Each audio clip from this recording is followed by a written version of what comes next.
The last time I was with you, I told you a little bit about my son's suicide.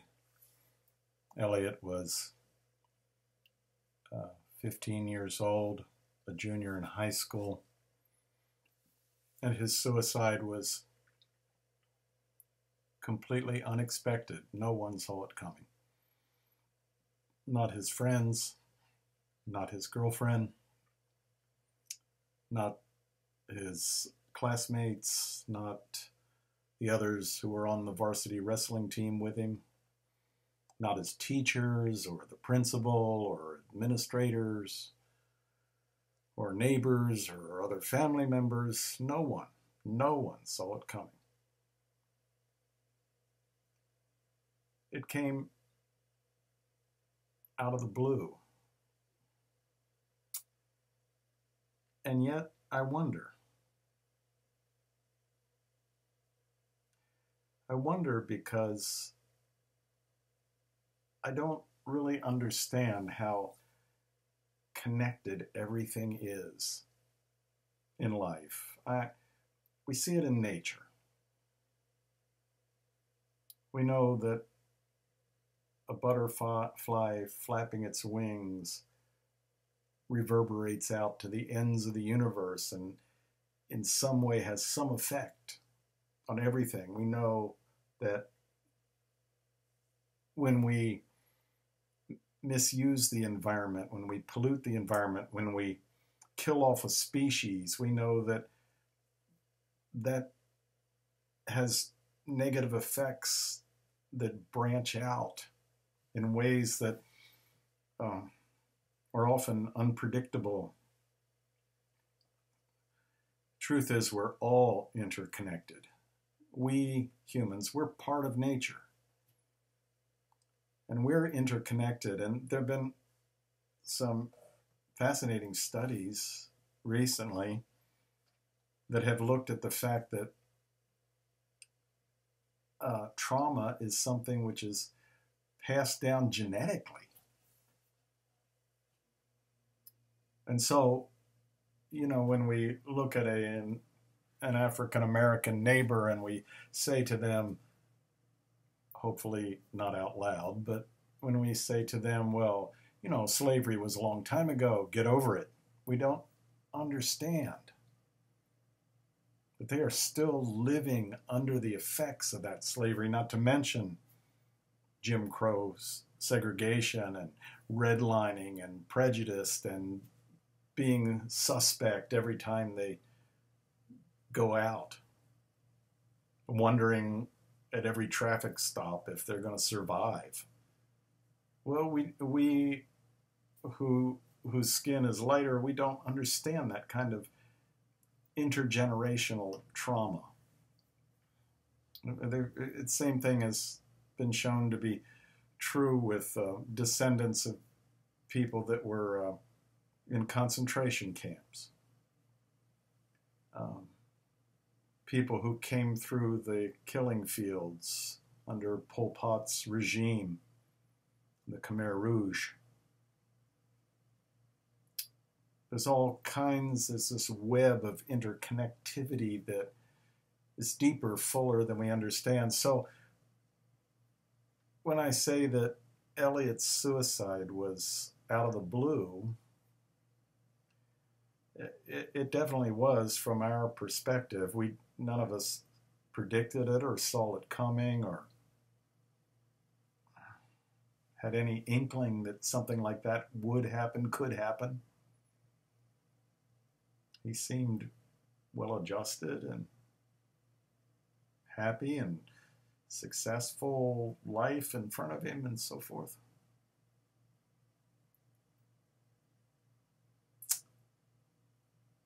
After I had grown up and was married, I was having dinner with my parents and some other people.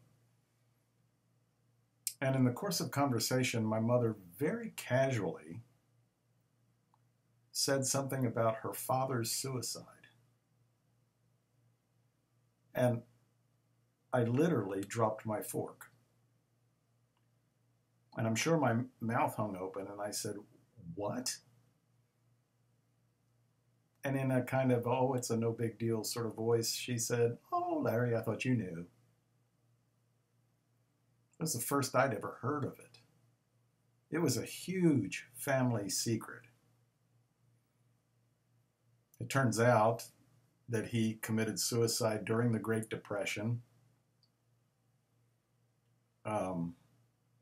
My mother was, I believe, 7 years old. Her little brother was 5 years old. Her older sister, I think, found their dad. He apparently shot himself in the chest with a handgun.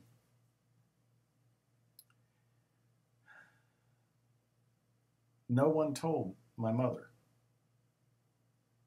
She and her little brother were out in the yard playing some days later, and they overheard a garbage man in that little town on the eastern shore of Maryland say something to the effect of, "Those are the Russell children whose father committed suicide." That's the first they'd ever heard of it. They were never allowed to grieve. They were never allowed to speak of it.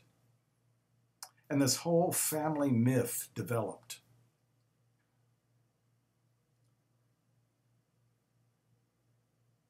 And the family myth was that their dad, was some kind of a hero. I mean, they wouldn't use that word, but they saw him as this great guy who did this noble deed of taking himself out because he wasn't able to support the family adequately during the Great Depression, because it was a Great Depression.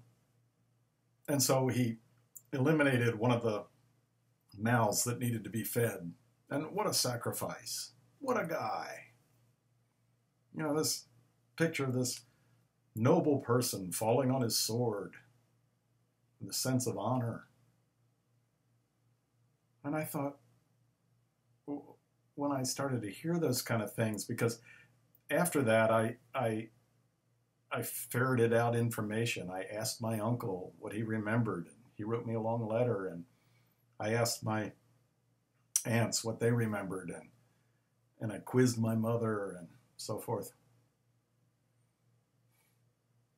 And all four of them, my mother and her three siblings, all four of them had this, everything was wonderful. It was a glorious life. It was a happy life. We all pulled together, and, you know. And I thought to myself, what crap. The man killed himself in the Great Depression, leaving his wife, my grandmother, with 4 little children to support by herself, as the only job a woman could get in those days, pretty much, as she was a school teacher. She had to take my uncle to the class with her because they couldn't afford babysitters. And he had to quietly play on the back bench while she taught class. The whole responsibility of raising that family fell on her. And I started to feel a sense of anger. Hey, you know, maybe I could have had a grandpa. Both of my grandfathers died before I was born. Now, my father's father couldn't help it. He died of kidney failure. He was a young man. My father, I think, was 12 at the time. So I never had a grandfather. And I thought, well, maybe I could have had a grandpa, you know, to do grandpa stuff with me, you know, take me fishing and learn how to whittle or whatever. But see, there was this intergenerational secret, this intergenerational trauma that no one ever dealt with. Did that somehow have an effect on Elliot? I don't know. I don't know if Elliot knew about his great-grandfather. Did something happen to the gene pool as a result of that trauma long ago in the 1930s? Did it somehow affect my genes, my son's genes? Did that contribute somehow, some way? I don't know.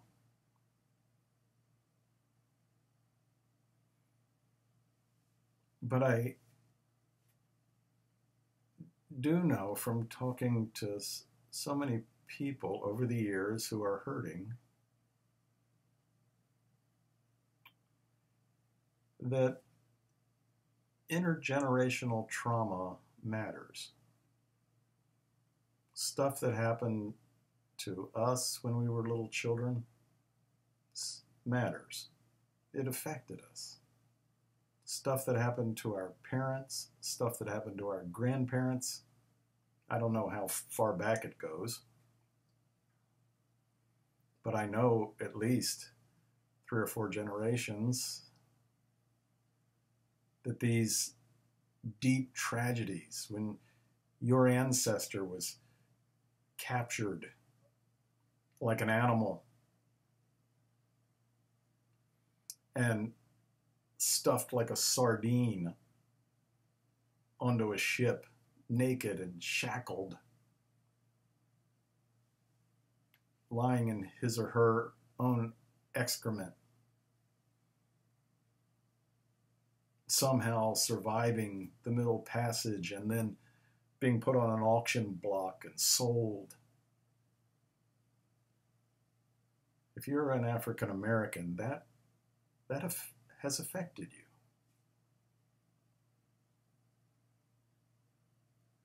If you are Jewish and you had an ancestor who was murdered by the Nazis, that has affected you.